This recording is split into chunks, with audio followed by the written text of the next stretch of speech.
Hello and welcome to the program. I'm Jokes Rogers. As we continue to follow closely the situation in Niger Republic, leaders from the West African Regional Bloc, ECOWAS, met over the weekend to discuss the coup d'etat in the country. Here's more in the summary of weekend stories. On Sunday, leaders from the West African Regional Bloc ECOWAS held an emergency summit, giving the Nigerian military leaders 1 week to reinstate ousted President Mohamed Bazoum or face financial and travel sanctions and a no-fly zone to and from Niger. The regional leaders who met in the Nigerian capital Abuja said other measures could include the use of force against the junta and that defense chiefs from ECOWAS will meet immediately. In the event the authorities' demands are not met within 1 week, take all measures necessary to restore constitutional order in the Republic of Niger. Such measures may include the use of force. To this effect, the chiefs of defense staff of ECOWAS are to meet immediately.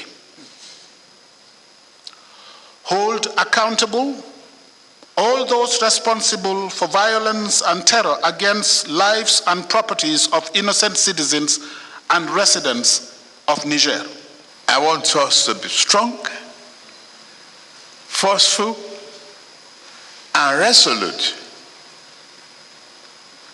about the survivor of Bazoum, as well as the freedom and restoration of the constitutionally elected body in the Niger Republic. ECOWAS also condemned the pronouncement of support of the coup by foreign governments and foreign private military contractors. The military coup in Niger has been widely condemned by neighbors and international partners, including the United States, the United Nations, the African Union, the European Union, and former colonial power France. Still on Sunday, thousands of supporters of the military coup marched through the capital Niamey to the French embassy. Protesters attacked the embassy, setting fires outside its compound walls and smashing windows in a protest against Niger's former colonial power.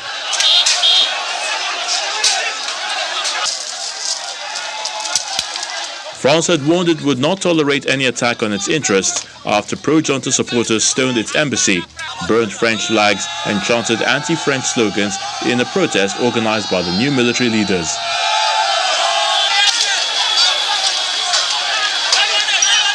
Meanwhile, Chad's President Mohamed Idriss Déby met with Niger coup chief Abdourahmane Tiani in Niamey after attending the summit with West African leaders in Nigeria.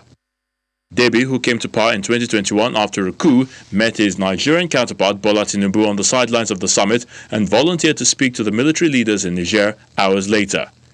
Niger state television showed Déby arriving and meeting with the coup leaders.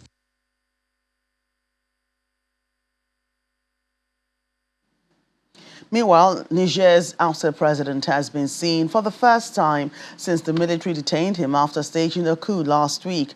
Mohamed Bazoum met Chad's leader, Mohamed Idriss Déby, in Niger's capital, Niamey. Mr. Déby is spearheading mediation efforts to end the crisis after West African leaders gave the junta a 7-day deadline to give up power or risk military action. He also met the head of the junta, General Abdourahmane Tiani, the head of the Presidential Guards unit, who declared himself Niger's new ruler on Friday. Mr. Déby was sent to Niger by leaders of the West African Regional Bloc ECOWAS, who said on Sunday that the junta had a week to return power to the elected president, threatening military action against the junta. In the meantime, Niger's junta has accused former colonial ruler France of wanting to intervene militarily and reinstate ousted President Mohamed Bazoum. In a statement read on national TV, the junta accused France of planning a strike on the junta with the complicity of some officials of the deposed government. The junta had detained President Mohamed Bazoum inside his presidential palace in Niamey and previously warned against foreign attempts to extract him.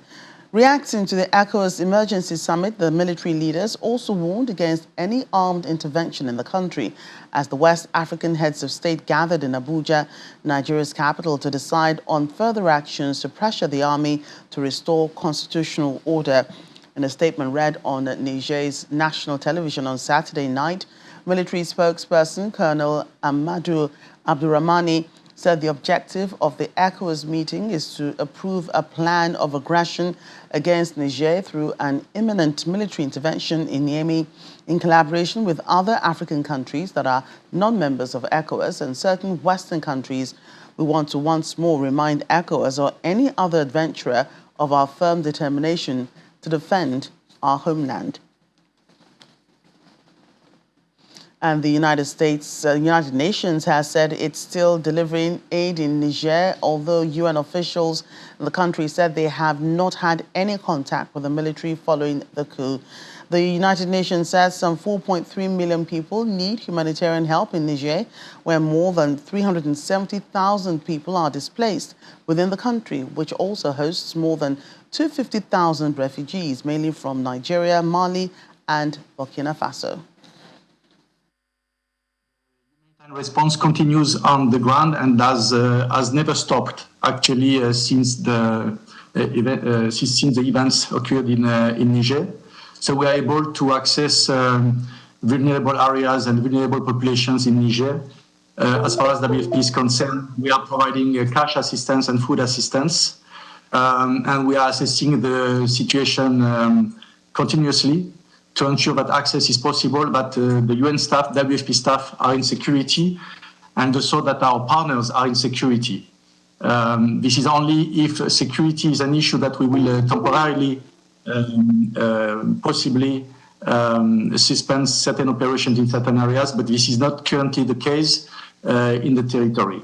Concerning the president's information we have from our political office, he seemed to be at his home and he seemed to be fine, but we want to reiterate here the appeal of the Secretary General in terms of the caution, the need to release him the soonest possible and no condition. Fear for staff, for now all our staff are accounted for. The situation in the country is quite calm.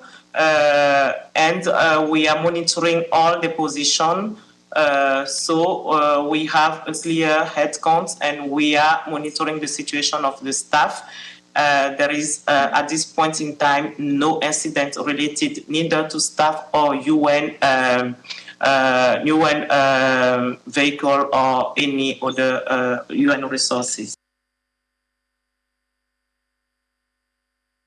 The United Nations Refugee Agency, UNHCR, says civilians fleeing attacks by extremist groups in Burkina Faso must be allowed to shelter in neighboring countries and not sent back amid a spike in violence and horrifying rights abuses.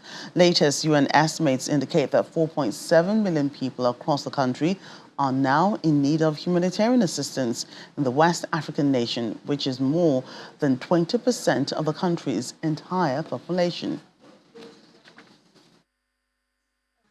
Appealing for all states to refrain from forcibly returning any individuals originating from the regions in Burkina Faso where there is an ongoing crisis. There has been internal displacement since 2015, but it's in 2022 that we've really seen large increase in the number of displaced in the country. And that is due to the increased activities by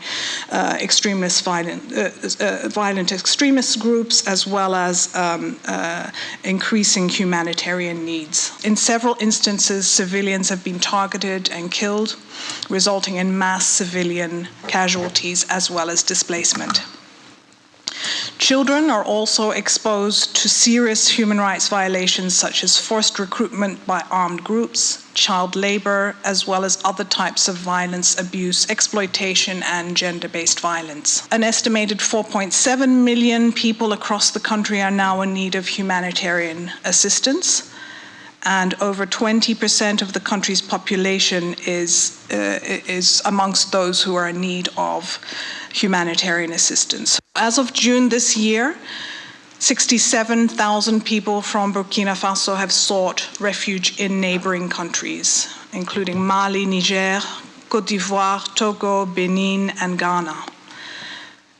The number of internally displaced people is enormous. 2 million people are internally displaced within Burkina Faso, making this one of the worst internal displacement crises on the African continent. We're now in Central African Republic, where residents voted on a constitutional referendum on Sunday, which, if it passes, could remove a presidential term limit and allow the country's president, Faustin Touadéra, to run for a third term in 2025. President Touadéra was first elected in 2016 for a 5-year term and won re-election in 2020 for what was supposed to be his final term in office.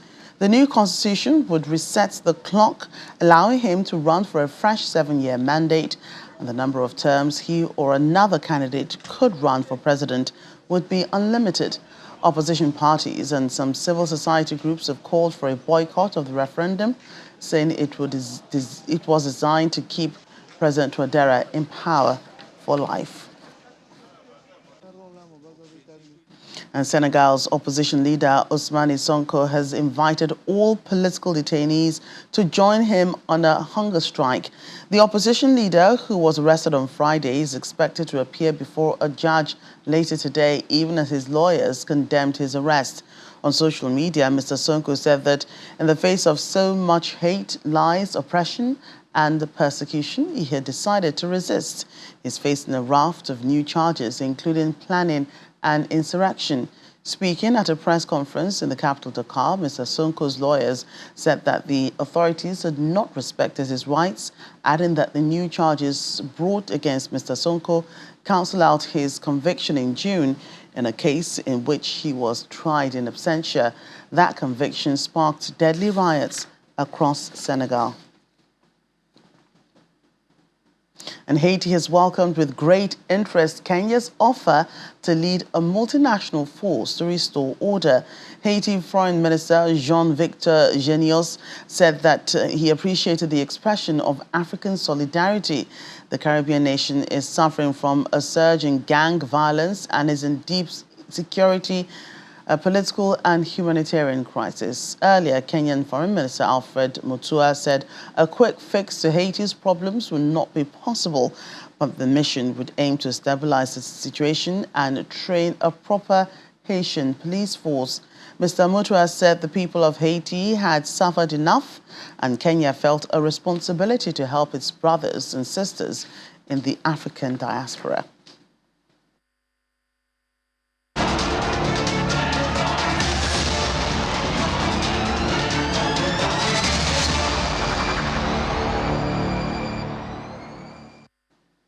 We're in Sudan now, and with the war in that country showing no signs of ending, civilians are having quite a difficult time as suffering continues in the war-torn country. According to reports, bombs have been raining down for days on homes and civilian neighborhoods in Yala, the capital of South Darfur State, and Sudan's second biggest city, leading many to flee their homes. Men in displacement camps said many were out in the open during the rainy season. No organization could help them, and they feared the fighting would reach them. In the south of the capital, Khartoum, residents say paramilitary RSF forces have ordered hundreds of people to leave their homes, declaring the Jabra neighborhood a military zone where civilians should not be seen. Meanwhile, fighting continued between the warring parties in Khartoum and other areas as the peace talks stopped. The two sides exchanged fire in south and east of Khartoum, north of Omdurman, and many other regions, with their latest conflicts focusing on the Sudanese Army General Headquarters, the Presidential Palace, the Ministry of Foreign Affairs, and other military and political organs in the center of Khartoum.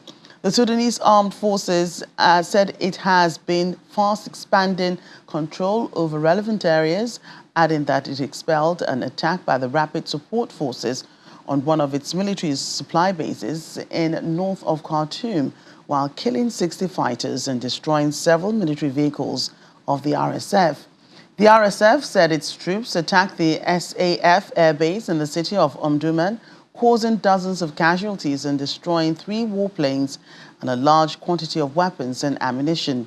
The conflict has led to the displacements of more than 3 million people and has thrown the country into one of the world's worst humanitarian crises. In the meantime, the Sudanese paramilitary leader, General Mohammed Hamdan Dagalo, known as Hemedti, made a video address to the people of Sudan for the first time since the conflict broke out in April. The video showed him surrounded by cheering members of the RSF as he called for the replacement of army leadership and apologized to the Sudanese people for the impacts of the ongoing conflict. The conflict started over 100 days ago as the Sudanese army and the paramilitary Rapid Support Forces struggled for power amid a planned transition towards civilian rule.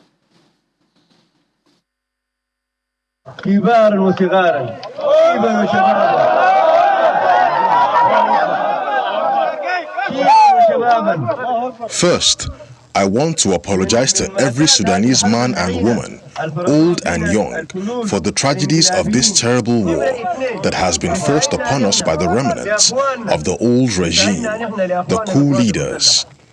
Secondly, our message to our brothers in the Sudanese armed forces. If you want a quick solution to the war, then there needs to be a change in leadership. Change these leaders.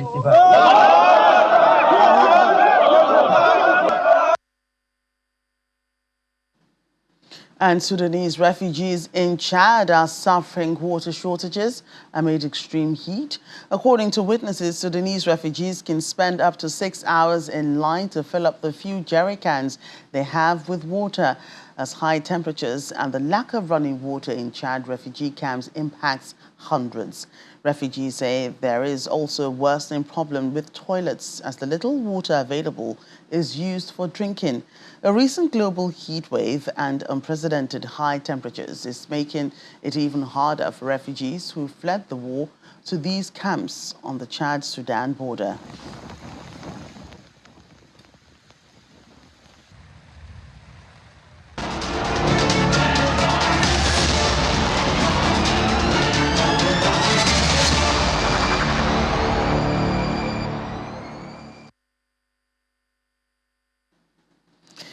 And let's talk some sports now as we end the program. It's all cheery news as Nigeria have reached the Women's World Cup knockout stages for the 3rd time after a draw against Ireland earlier today in Brisbane. Randy Waldrum's side needed just a point to guarantee their place in the last 16, and they got it without much trouble against already eliminated Ireland.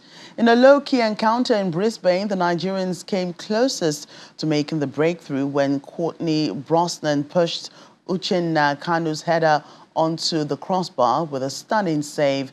Nigeria will face the winners of Group D in Brisbane, which could be England if they draw with or beat China on Tuesday. Well, that's our show today. Thank you for watching. I'm Joke Rogers.